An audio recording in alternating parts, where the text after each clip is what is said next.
नमस्कार, आप देख रहे हैं न्यूज 24। आपके साथ मैं हूं पूजा। यूपी चुनाव से पहले बीजेपी ने सबसे बड़ा मास्टर स्ट्रोक चल दिया है। पार्टी ने 2022 का रुख अपनी तरफ करने के लिए प्रधानमंत्री मोदी को सियासी रण में उतार दिया है। पीएम मोदी यूपी चुनाव से पहले पार्टी के प्रचार को नई धार देंगे, साथ ही कई योजनाओं का शिलान्यास भी करेंगे। 2022 के लिए क्या है बीजेपी की पूरी रणनीति और कैसे विरोधियों के दाव को बीजेपी ने कर दिया ढेर, इस रिपोर्ट से समझिए।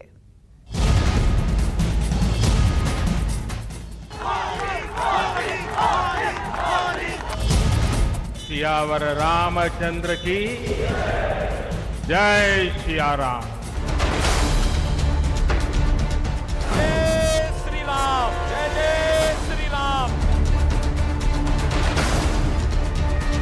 आरएसएस व इनकी बीजेपी यहाँ हर स्तर पर मुसलमानों के साथ सोतेला रवैया क्यों अपना रही है?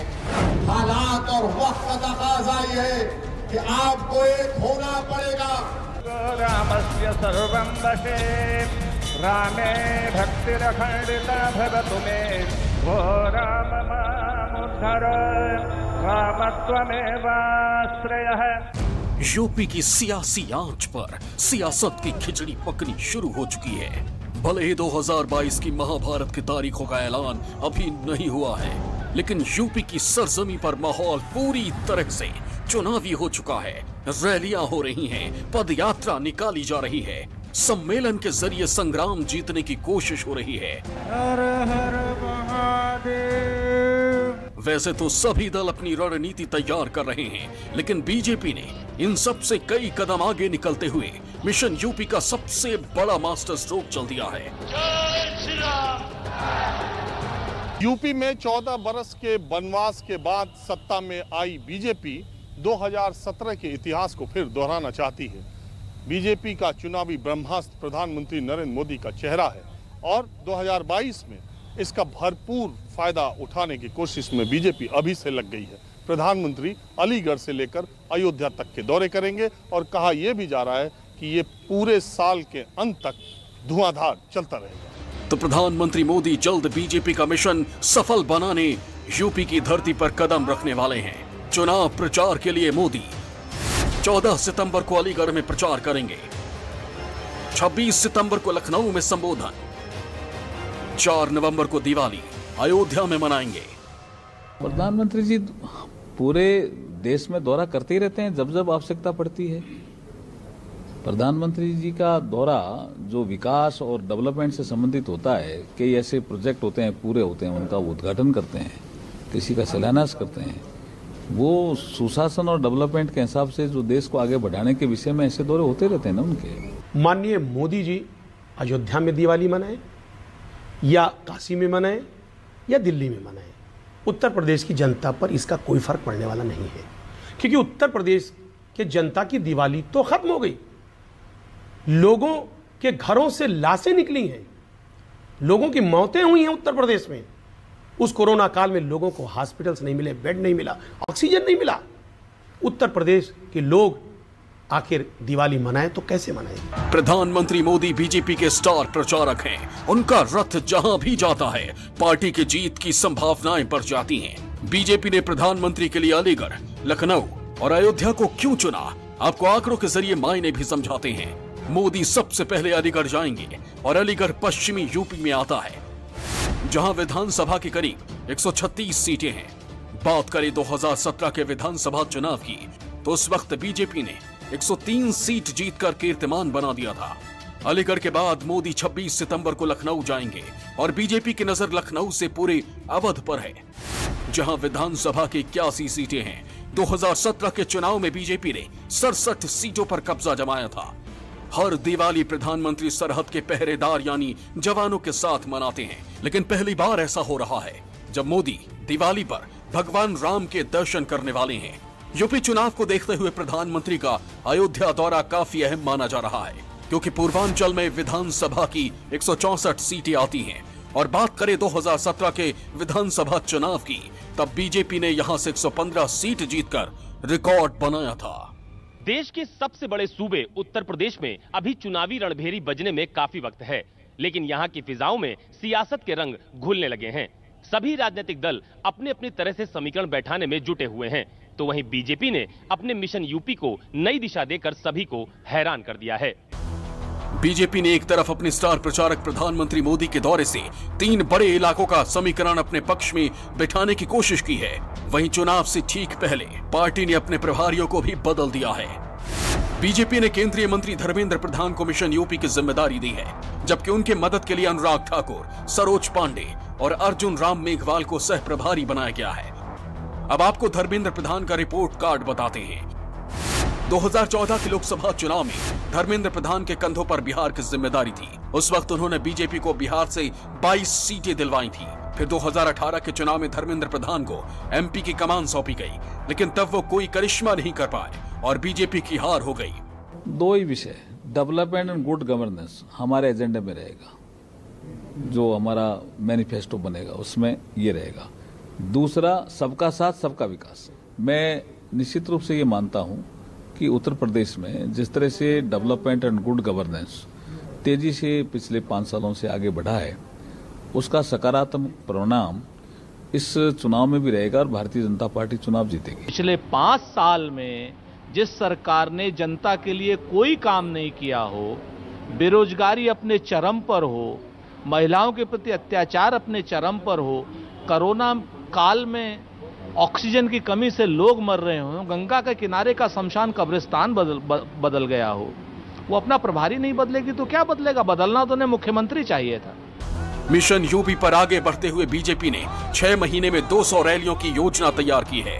पार्टी ने रैलियों के जरिए महिलाओं, युवाओं और किसानों को अपनी तरफ करने की रणनीति तैयार की है। साथ ही पार्टी प्रबुद्ध सम्मेलन के जरिए भी एक वर्ग को ध्यान में रखकर 403 विधानसभा सीटों पर अपने विचार रख रही है, जिसकी शुरुआत मुख्यमंत्री योगी आदित्यनाथ ने काशी से कर दी है। प्रबुद्ध सम्मेलन के पीछे सूबे का 1 दशक का चुनावी इतिहास है, क्योंकि यूपी में प्रबुद्ध समाज ने जिस भी पार्टी को समर्थन दिया, वही दल सूबे की सत्ता पर काबिज हुआ। इन्हीं आंकड़ों को ध्यान में रखकर शायद सभी दल चुनाव से ठीक पहले प्रबुद्ध वर्ग को अपनी तरफ करने की कोशिश में हैं।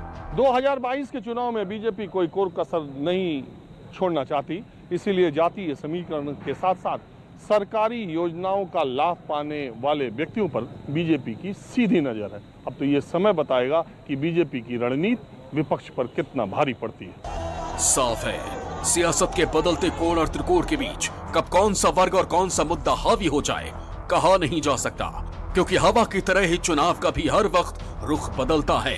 ऐसे में जिसकी बिसात सबसे सही होती है, उसी की जेब में सत्ता की चाबी पहुंच जाती है। Bureau report, news 24।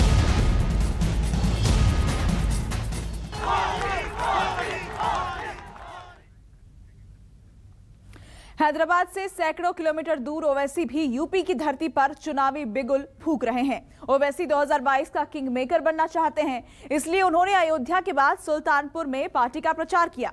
उधर मायावती भी लखनऊ से यूपी की रणनीति तैयार कर रही हैं।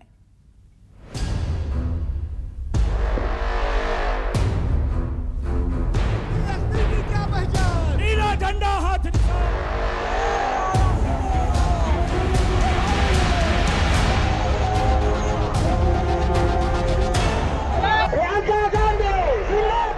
उत्तर प्रदेश की सरकार को बताओ, तुमने 4.5 साल के अपने इक़्तिदार में मुसलमान बच्चियों के लिए कितने स्कूल खोले। आरएसएस प्रमुख देश की राजनीति को विभाजनकारी बताकर जो कोस रहे हैं, ये ठीक नहीं है। देश में संविधान को नष्ट किया जा रहा है, लोकतंत्र का चीरहरण हो। यूपी में विधानसभा चुनाव की तपिश काफी तेज हो चुकी है, जिसकी आंच लखनऊ से लेकर सुल्तानपुर और पूर्वांचल तक का माहौल गर्म कर रही है।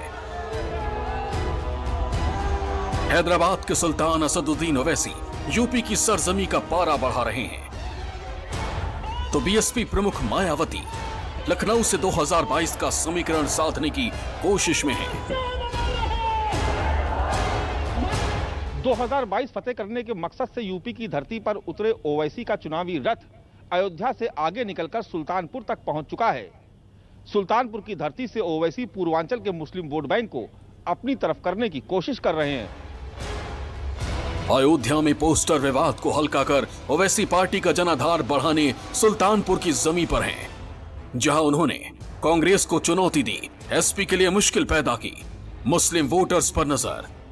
दावा किया जा रहा है कि ओवैसी ने भले ही सुल्तानपुर में जनसभा क्यों न की हो, लेकिन उनकी नजर अमेठी और रायबरेली पर है। 2017 के चुनाव में इन तीनों ही जिलों में बीजेपी ने वर्चस्व बनाया था, लेकिन आज भी इसे कांग्रेस का ही गढ़ माना जाता है।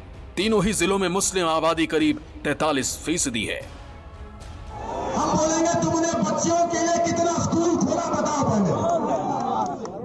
मैं बात चैलेंज कर रहा हूं बीजेपी से, उत्तर प्रदेश की सरकार को बताओ तुमने 4.5 साल के अपने इक़्तिदार में मुसलमान बच्चियों के लिए कितने स्कूल खोले। कि जिस समाज के पास उसका नेता होगा, उसी की आवाज को, उसकी तकलीफ को, उसकी मुश्किल को सुना जाएगा। जिस समाज का नेता होगा, उस समाज के नौजवानों के जज्बात, उनके ख्वाबों को पूरा किया जाएगा।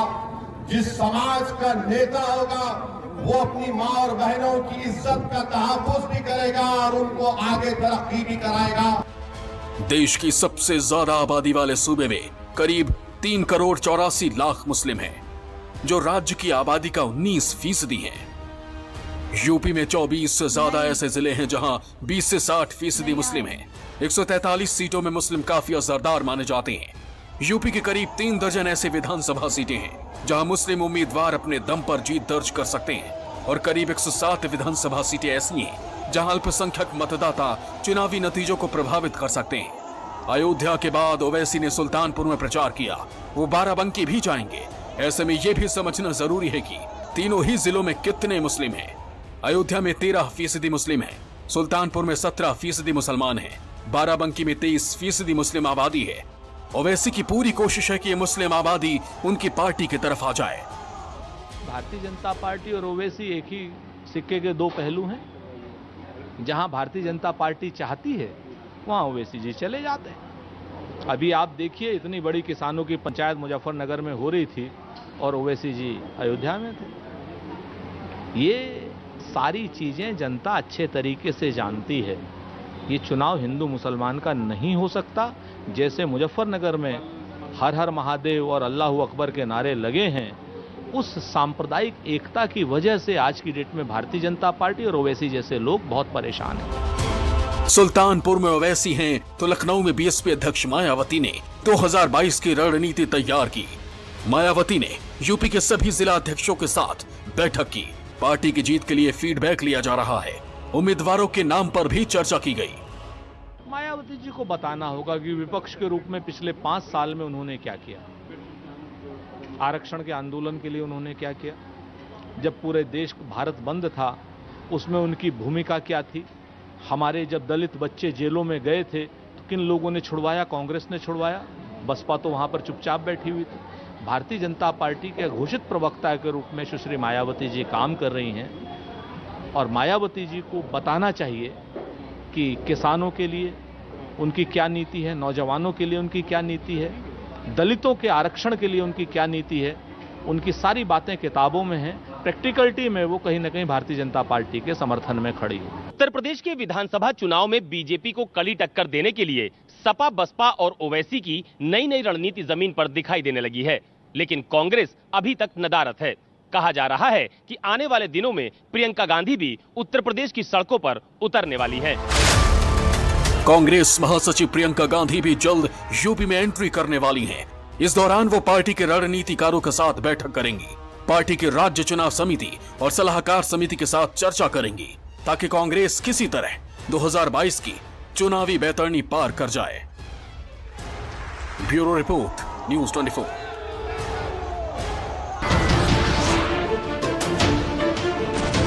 नमस्कार, मैं हूं मानक गुप्ता। अगर आपको हमारा ये वीडियो पसंद आया हो तो इसे लाइक और शेयर जरूर करें, और हां, हमें सब्सक्राइब और फॉलो करना ना भूलें ताकि आप देश और दुनिया की कोई खबर मिस ना करें। तो जुड़े रहिए हमारे साथ और देखते रहिए न्यूज़ 24।